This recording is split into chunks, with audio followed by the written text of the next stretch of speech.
Ladies and gentlemen, welcome back to Bomber Bespoke. Today we are continuing with our class on how to make loafer shoes.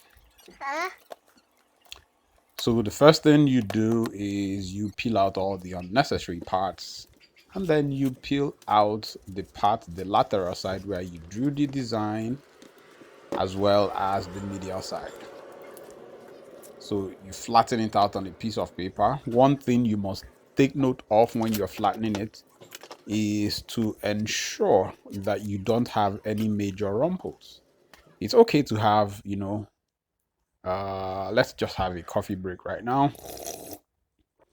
So I was saying that it's okay to have just a few rumples here and there, but to have one big major one is a no-no. And I think I started out this class by narrating in pidgin. So I guess I will now revert back to narration in Nigerian pidgin. So now that one there you see so be our lateral side. So we will also peel out the medial side and flatten them again for piece of paper.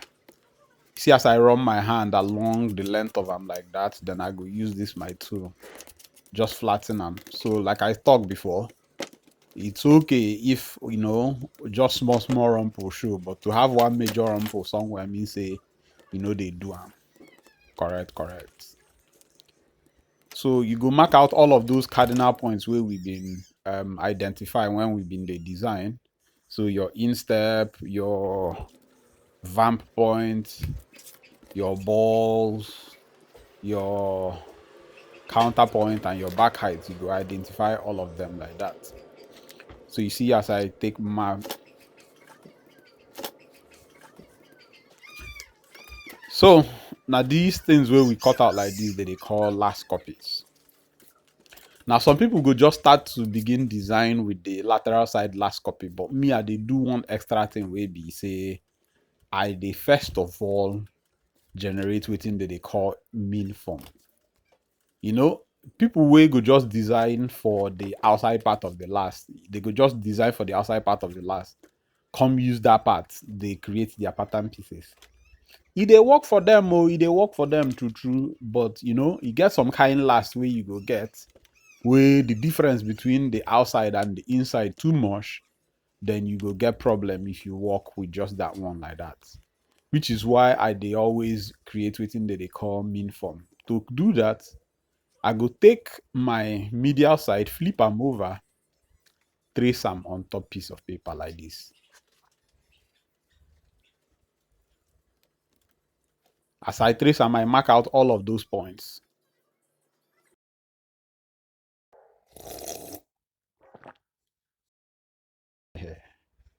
So I go take the tip of my lateral side, place them on top of the tip of the medial one. Also place the heel of the lateral side on top of the heel of the medial side. Then trace out the lateral side on top of the medial side. When I trace them like that, you go see say you get difference between the two of them. So tip to tip, heel to heel. So that difference where you see, I go now divide that space into two as I dey do like so. Now that space where I divide into two, I go now use as the standard way I dey use do by design. Also, I go draw the vamp line of both the lateral side and the medial side. Then also divide that one into two like this. So now this one where I divide into two go be my new vamp line. So I go cut them from that middle place where I divide them.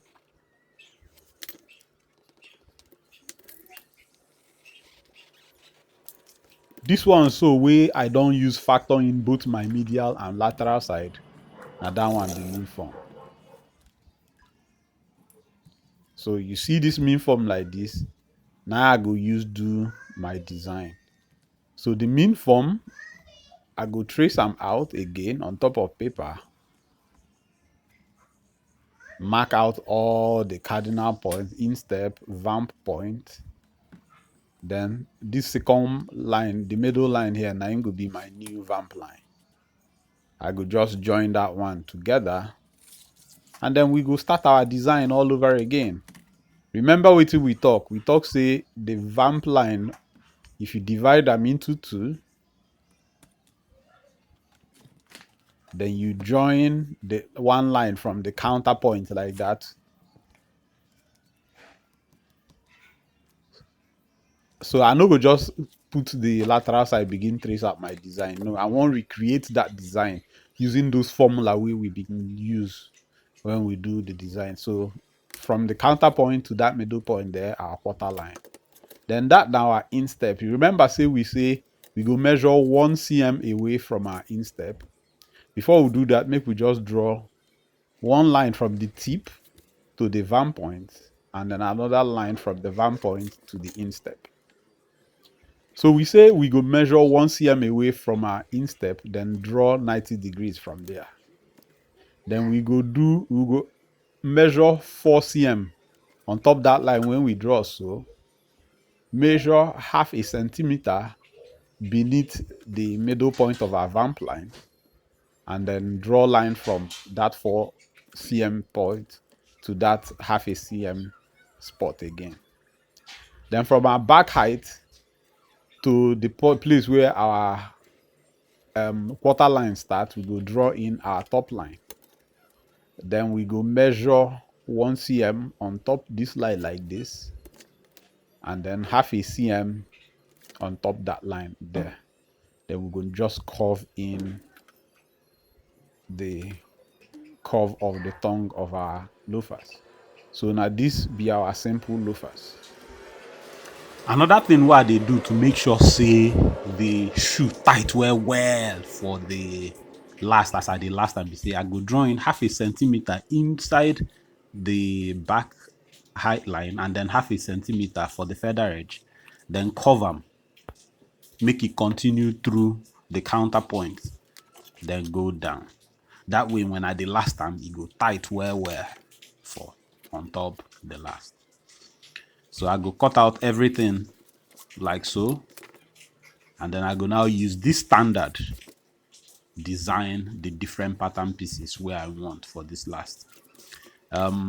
So I fit add my wingtip if that is the thing where I want. I fit add my cap toe if now waiting I want be that.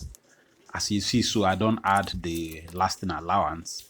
But before we go begin do the different pattern pieces, we go do another step where they call springing of the vamp.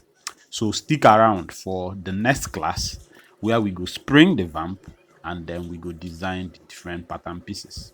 After that, we go begin draw the pattern for leather, couple everything together. So I hope say this class was very insightful and helpful for you. If this class help you, I beg, smash the like button.